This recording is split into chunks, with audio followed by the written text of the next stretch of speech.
Hey everybody, it's Debbie Southorn here again from American Friends Service Committee in Chicago. Hope everyone is staying as safe and healthy and as possible, and that you have had a fabulous start to 2022. I'm going to try and keep this brief. As you know, American Friends Service Committee in Chicago has a youth organizing program. We're very proud of the work we've been able to do as a staff team historically of one, and now with our new fellow, the Michael McConnell Peace with Justice Fellow. We just hired Alicia Brown, who's already jumped into that work, and it's been an incredible first month, even amidst holidays. And I can't wait for you to meet her in the new year. But today I'm just trying to give you a quick overview of what Jim and I and others have been cooking up with this idea for WILD, right? So this is a little bit of background. Hopefully you're familiar by now with the work we do at AFSC.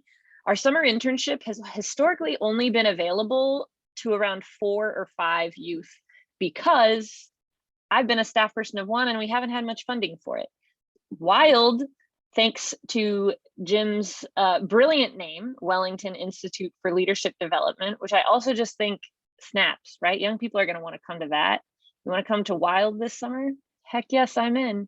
To us was a really exciting potential program to collaborate on because it would allow us to expand the youth organizing work we've already been doing, and again, offer more pathways and on-ramps for our alumni to be coordinators of it. And we have some solid relationships with places where we could recruit young people from.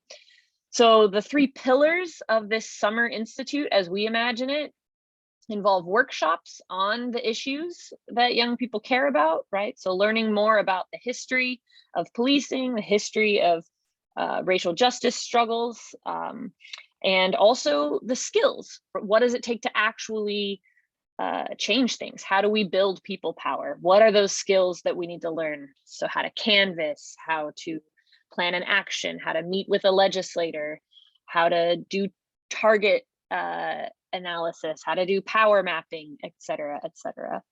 And we're really excited about all the facilitators that we know who are young, Black, queer, Muslim, API, migrant, and we already know would be down to come do some of those workshops with us. And with our participants.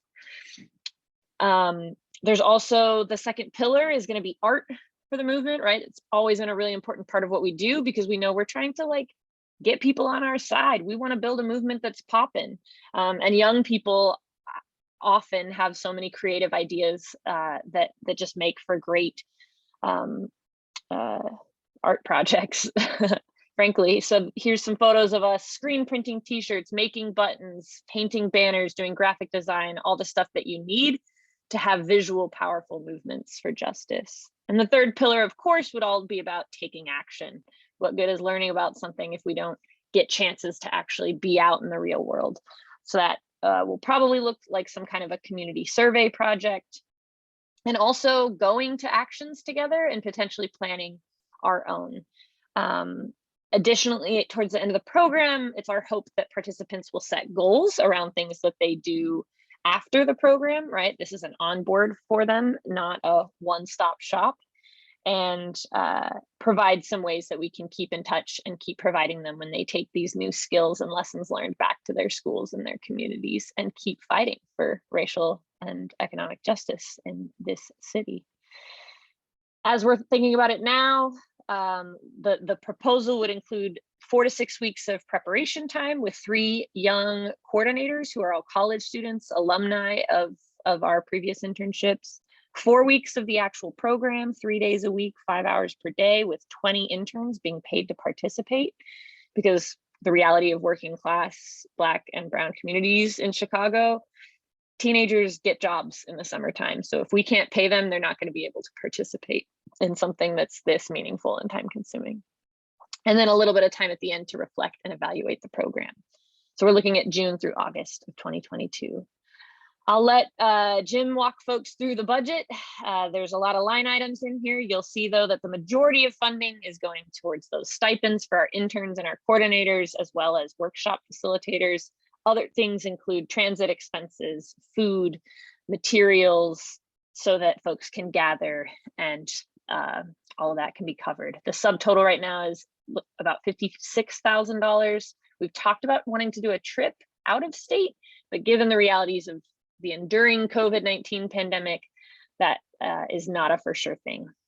And I'll close by sharing a couple of ideas. This is not fully baked yet, but initial ideas of how the congregation could participate in this, in addition to the primary objectives being in supporting these young people, but some days of action or service to participate in, an intergenerational story sharing circle where young people get to hear from various Wellington activists and what they've done over the years, because there is such a rich history of work in this small but mighty congregation.